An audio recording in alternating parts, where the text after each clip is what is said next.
Nuriddin Shukurov Samarqand tumani Yuqori Turkman mahallasida tug'ilgan adabiyotshunos olim. O'zbekistonda xizmat ko'rsatgan fan arbobi, filologiya fanlari doktori, professor. Samarqand davlat universitetining filologiya fakultetini tugatgan.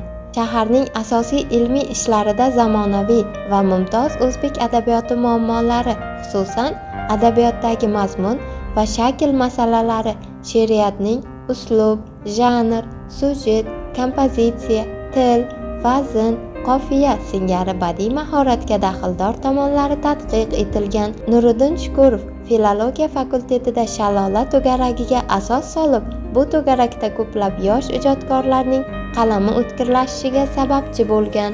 Domla mana shu 90-yillarda O'zbekiston Yozuvchilar Uyushmasini Samarqand viloyat bo'limini boshqarganlar. Men bugun u kishini xotirlar ekanman. Allohdan ruhlarini shod bo'lishini, joylarini shoistai jannat bo'lishini va u kishi qoldirib ketgan shogirdlari yetishtirayotgan shogirdlarni ham yurtimizga, xalqimizga chiroyli bir mehnatlari bilan, ilmiy, ijodiy faoliyatlari bilan o'sha yurtimizni rivojiga, xalqimizni sog'lom turmush tarziga o'zlarini munosib hissalarini qo'shishlarini Allohdan tilab qolaman.